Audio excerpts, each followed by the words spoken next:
dreadful, dangerous, and deluded. Even worse than Nikita Mazepin, What Mazepin is doing, honestly? Yuji Ide, Taki Inoue, and probably even Latifi.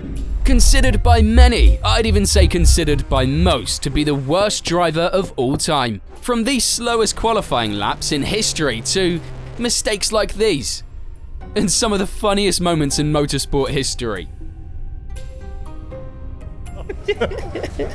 And of course, getting banned indefinitely. This is the story of the one, the only, the legendary Mahaveer Raghunathan.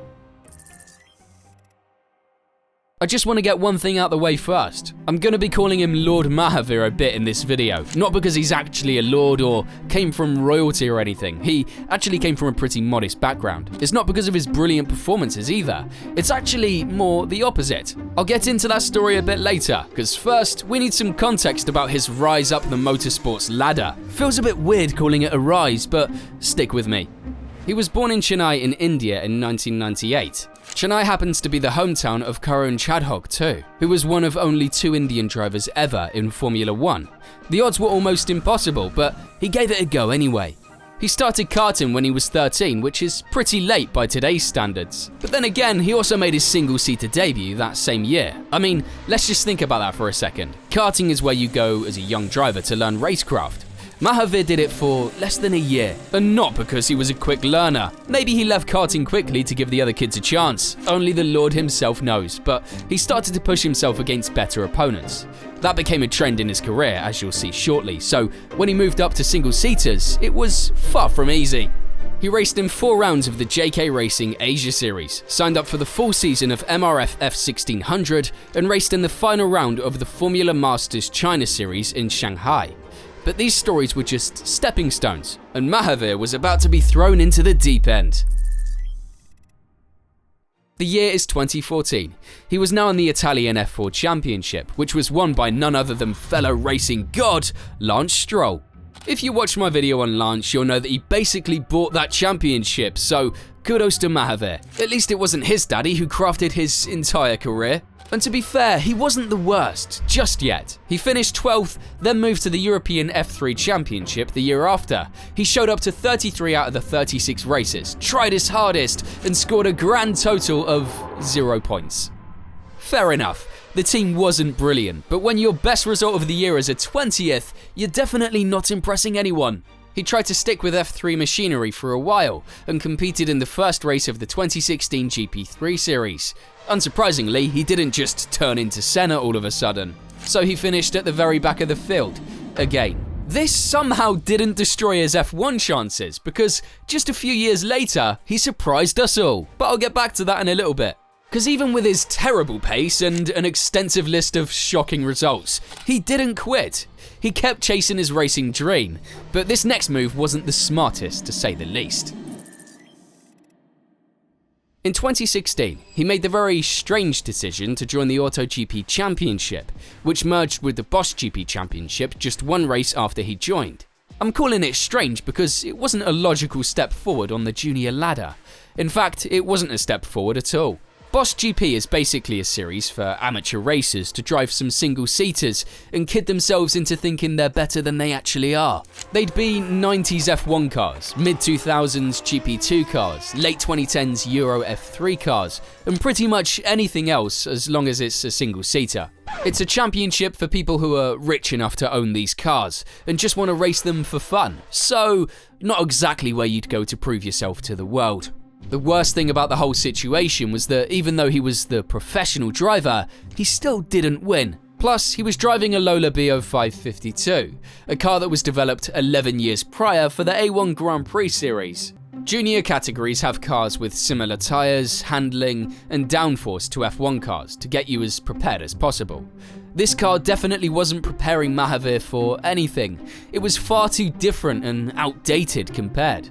Anyway, his whole career made no sense, with his season in F2 being the worst by far, but I'll get onto that shortly. He raced in the Formula class for another year, which is the lowest tier in Boss GP. He managed to win the title this time with a bit of luck. Well, I should say a lot of luck actually. His nearest and pretty much only rival was Johan Ledermeyer, who missed out on 4 of the 14 rounds, basically handing the title to Mahaveer. But fair enough, a win's a win. Some people thought this might give him the boost in confidence he needed, but then again, winning the Formula class in Boss GP isn't something you'd be waving around to F1, F2, or even F3 teams, because frankly, it wouldn't make any difference. But somehow, our Lord and Saviour managed to do the unthinkable. In 2018, he suddenly and mysteriously disappeared. He only competed once during that entire year, in the Le Mans Cup. Yet, against all odds, all logic, and against everything that you could possibly predict, this happened. Yep, Lord Mahaveer made it to Formula 2 in 2019. I still have no idea how, to be honest, and he probably doesn't either. But I can tell you how he didn't get there though. Because it wasn't because of his pace, it wasn't because of his racecraft either, and it definitely wasn't because of his star-studded resume. Because at this point, he still had no race wins or even podiums in any professional series. None. Zero. It wasn't even obvious if he had a huge sponsor or not. But at the end of the day, MP Motorsport signed him and Jordan King for 2019. And that was that. They were no joke of a team either, because Felipe Drugovich won the F2 championship with them just a few years later. Would he be able to show his potential in a true championship? Could he score points, win races, and challenge for the championship? It was definitely his biggest break yet, and he knew it. The 2019 season got underway, and it started, it started absolutely terribly. There's no other way of saying it. Raghunathan was metaphorically miles off in qualifying and literally miles off at the end of pretty much every race. At the first round in Bahrain, he qualified 20th and last, almost 3 seconds off pole. To put that into perspective, Callum Ilott qualified 18th place and was 1.7 seconds off pole. That's how far off the back of the pack he was. Not good. Not good at all. In F2, each round has a feature race and a sprint race. It basically meant there was double the potential for disaster for Mahaveer. And the worst part of the Bahrain weekend was yet to come. After crossing the finish line of the feature race, most drivers slow down, thank the fans, if there are any in F2, and drive back to the pits. But not the Lord. He went ahead and tried to set the best lap time after the race was over. Obviously, I don't have to explain how incredibly stupid and dangerous this is. It put other drivers and marshals in danger, so the FIA stepped in and handed him a 10-place grid penalty for the next race. This was the first time he got handed penalty points that season, but it definitely wasn't the last. He actually achieved something unheard of by the end of the year, because the amount of penalties this man got in a single season is truly hard to believe. His pace didn't get better either. I mean, the Bahrain weekend wasn't just a one-off, because his sprint races for the rest of the year were just terrible. He finished 19th in Barcelona, 18th in Le Castellet, 18th in Silverstone, you get the picture. The second round of the calendar that year was Baku. Everyone loves Baku, right? Well, everyone except Mahaveer. That's because it's most fun when you're at least a small bit competitive, which he, surprise surprise, wasn't. And it's especially helpful when you don't do this. At turn 3, the Lord missed the corner and went down the escape road. Can happen to anyone, right? But what doesn't happen to anyone is getting broadcast on live TV for 2 minutes straight trying to turn your car around. He genuinely couldn't figure out how to turn his car around, even with the help of multiple marshals. The amount of memes and edits that were made on this incident. But in all seriousness, it wasn't just cringe. He was losing practice time, his brakes were overheating, and his engine was getting absolutely baked. These cars really don't like reverse gear, so every time you engage it, it wears down the gearbox, and Mahaveer engaged his reverse 247 times during this one maneuver. When he got back to the garage, the team wasn't too impressed. He was given some secret insider info on how you do a 3-point turn. Very useful advice, mate. Thanks. To be fair though, it looked like he genuinely didn't know you had to turn the wheel, so hopefully he took it on board. The other drivers picked up on it too, with F2 rival Callum Ilott having a good laugh at the Lord's disposal. I think we'll do the Mahaveer interpretation. If that's what they thought in public, just imagine the roasting he got behind closed doors.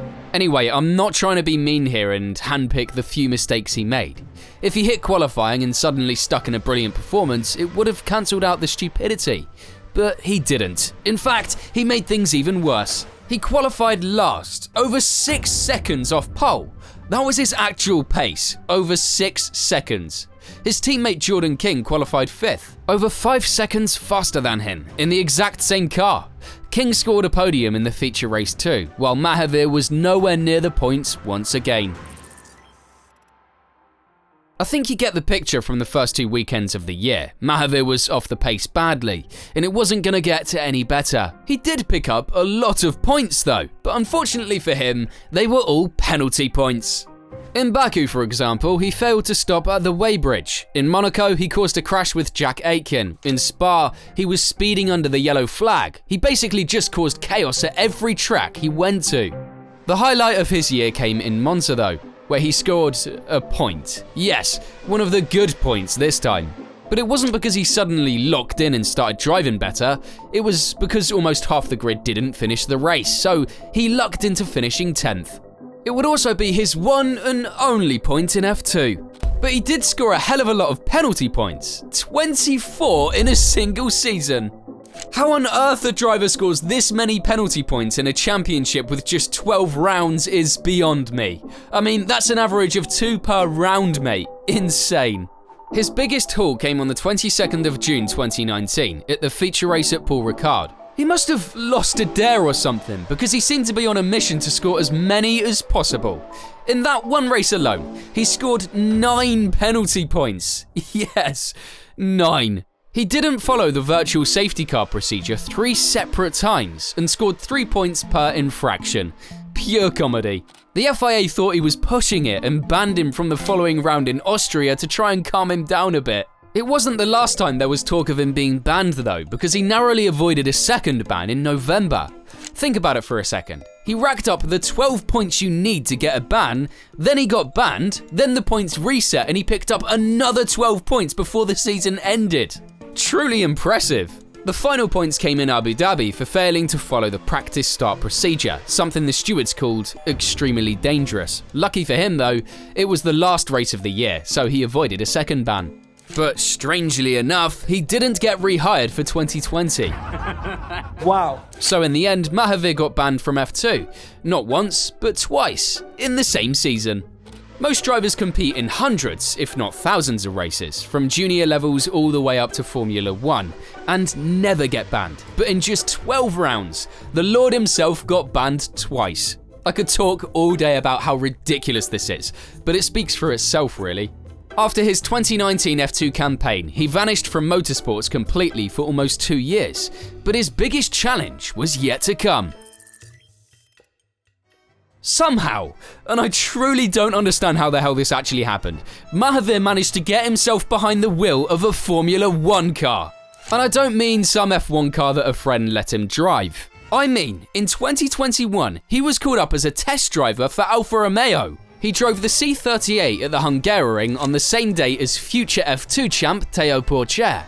But it's fair to say that he didn't step up to the challenge very well, as he was almost 2 seconds slower than Pourchaire. The lack of pace didn't seem to put McLaren off though, and in 2023 they too gave him a test. This time he drove the MCL35, their 2020 car at Portimao. I'm pretty sure he brought a fair bit of cash along to fund his big day out. Well played, Zach. So yeah, Raghunathan definitely made his mark on motorsports, especially in the Formula 2 championship. It wasn't the sort of come in as a rookie and win the title mark like Charles Leclerc or Oscar Piastri made. He might not have been the best, scrap that, he definitely was the worst, but at least he left a legacy. His on-track antics gave us some of the most dismal but hilarious moments ever. And even though we didn't get many brilliant racing highlights from him, we did get plenty of memes, which is basically the same thing. But he didn't give up. He's racing an Italian GT at the minute, so if you ever fancy catching the GOAT doing a few laps, you know where to find him. At the end of the day, it's not that clear how he even got as high as Formula 2 in testing F1 cars. There's plenty of rumours out there that he had massive funding. People say his career was paid for by a huge Indian car company from the very start, and then by an Italian motor company. To be honest though, there's no in-depth and trustworthy information about it, so I'm not going to fill in the blanks to make the story sound even crazier than it is. The one thing we do know is that he was terrible. He shouldn't have had the chance to drive an F2 in the first place. And don't even get me started on having the privilege of driving an F1 car twice. There's so many drivers out there with insane skill, talent and potential that deserve those seats 100 times more than the Lord. So it's always frustrating to see these opportunities wasted on someone who was never going to make it to F1 in the first place. But if the rumors about his massive funding are true, maybe he's closer to Lance Stroll than we thought. We sure know a lot more about Lance's backstory than we do Raghunathan's. How he started, how he literally bought his way to winning the championship, paying off teammates, and even buying whole teams. If you haven't already, watch this one next. And as always, thank you for watching.